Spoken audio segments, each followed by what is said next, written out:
Suman. Blake. Carrick from 4 Dead in 5 Seconds. You're watching Metal Ignition.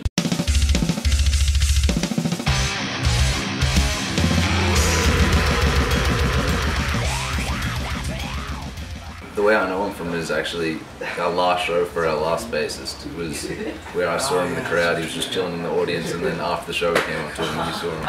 And then kind of reconnected, and then he just hooked up this Nepal to us like soon after that, after we tried him out, and like we just didn't believe him. Just thought it was like gonna get stabbed in Nepal or like just get our money taken or something like that. Yeah. He turned out to be a solid dude, and one of the best tours ever. Yeah. And for me, like, cause I work at Hungry Zack's, and one of my workmates, he goes like, oh, I got a South African friend, but he's white, and then he plays in a band, and they play really cool too. And I was like, okay, I might come down and check them out, and then that was Carrick. And as soon as they played the show and Carrick comes to me, we met before. I was like, really? Like, where do we meet before? Though I can't remember. And I sort of like tried to remember, and like I got his phone number saved as Carrick Tech Death. So I thought, surely I remember now. And then I got a message from Carrick, so you wanna join the band? Yeah, that's right. Because what had actually happened was, that show that Blake was talking about was our last show with the old bassist. And I'd actually woken up one morning, and I think he posted a threat signal cover, and that video illustrated his technical abilities for his instrument, and pretty much I think I called him that day, and he's sitting on that couch right now. It was fun. No, Paul, seriously, up until the second run, that was probably like the best time of my life, I have to just say. Like, we did so much. I mean, besides the awesome shows, besides the 2,000 plus people that came to the shows, just being in that country, like in the culture, and just the activities that we did and the people that we met was just like next level. I mean, we went bungee jumping off the second highest bridge in the world. We went paragliding off the Himalayan mountains. I'm not even going to mention the venue name, but it was one in Sydney, and it was insane. Like I think we were playing a headlining slot, and the security guard wouldn't let the drummer in because he went back out a second time to go get his metronome to practice. At the fire escape. At the fire escape, and the van was literally loaded right out the back. Anyway, and he was barred from entering the venue. So obviously we don't play without a drummer. Yeah, so I mean, we've got a lot of angry fans outside of a venue, basically, chanting for us to be let back in, and we got a few security guards just blocking us.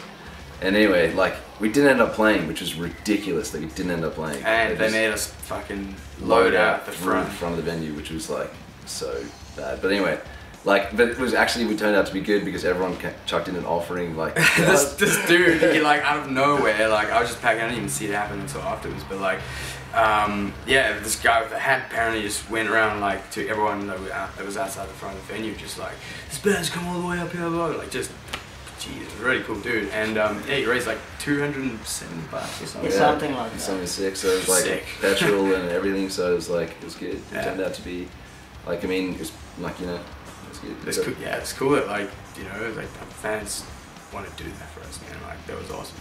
So it was a bad turn good, but still, it was pretty shit. I'd rather play the gig. Every time, like, I think of that moment, I just get like aggressive. I want to punch somebody right now. Because we drove like 12 hours, tired and stuff, and then we couldn't play our show. So that was one of the best, bad like experience we ever had for the band, I guess.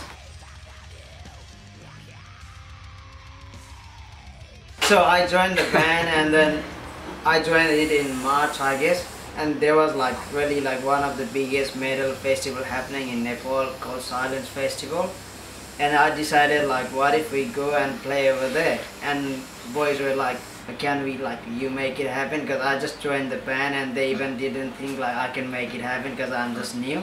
But I was like, okay, I'll try my best, like, let's see. And then it happened, and then we went over there to play with Texas. So. Yeah, which is pretty kick-ass. They headlined Silence Festival, and we met the dudes, got along with them really well, and it was at that stage that we'd found out that Bart Hanhoff, the guitarist, had his own studio, and he did quite a few bands. So yeah, we looked into it, and the time that we actually wanted to record, was pretty perfect because it slotted exactly you know, in his schedule, and so yeah, it was great. Literally from then booked the studio, booked flights, went over there, and yeah, it's probably the best recording experience of my life to date. So. Yeah, it was a pretty gnarly experience. Like, I mean, obviously Netherlands, like, for just tour-wise, it's awesome, but like, I mean, recording there was definitely an experience, and I mean, I think it resulted in a far heavier album that like can bring you with more intricacies and just like more levels, that dynamics that, you know, wouldn't have been available to us like locally recording. So yeah, it's great.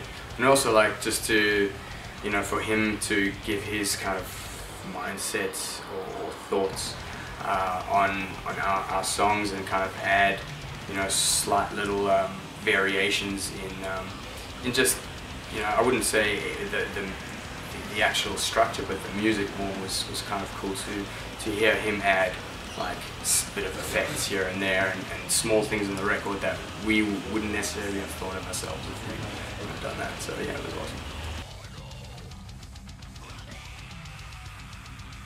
Well, it's a fun time, always is. Yeah, it's pretty much Blake and I are the main pioneers of the sound. Essentially, I'll just come to Blake with a section written on a MIDI program called Guitar Pro. And then, I mean, Blake essentially is a writing machine in regards to lyrical content. I know there's some fucked up things going on in this guy's brain. So he's got like a wide catalogue for me to choose songs from. I mean, I wouldn't even call them lyrics, but they're more stories, and that's cool for me to write music that can, I guess, match the emotion of what the story is trying to tell. So, and that happened a lot on Bestiary, which is really, really cool. So yeah, essentially just you know, hit him up with a skeleton structure of a song with some basic riffs, and then yeah, Blake is able to do that. I mean, yeah, how do you do lyrics?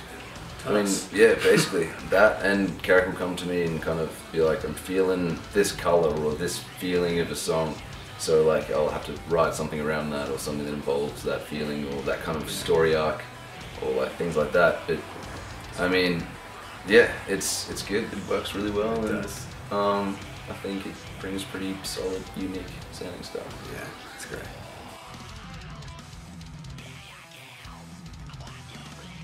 That essentially is a product of me just listening to a lot of prog music. It's as simple as that.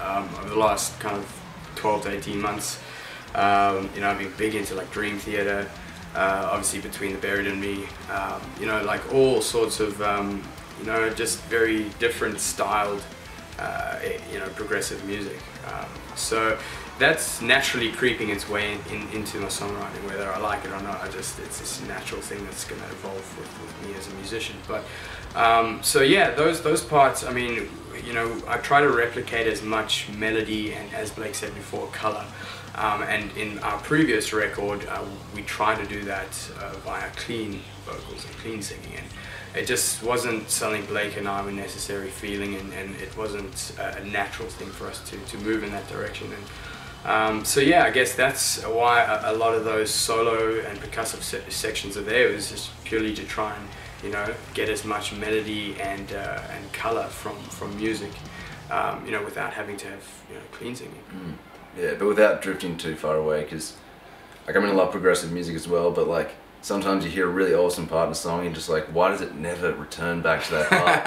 And like, it's just really unsatisfying. So like, yeah, like I love the Carrick writes progressively, but also just the fact that you're not overboard, so it comes back to the parts that you like and enjoy, so it's good.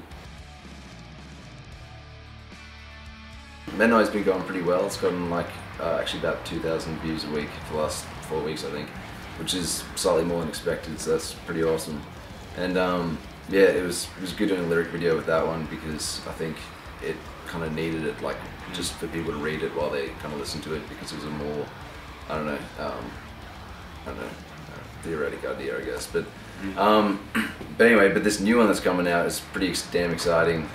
We worked with an awesome producer, Kai Lives, and it was insane. Like, the concept was basically a house party, and but I mean, it was thrown together in about 48 hours, so it turned out to be far more insane than expected, but definitely some good footage came of it, and it'll definitely be sensory overload, hopefully.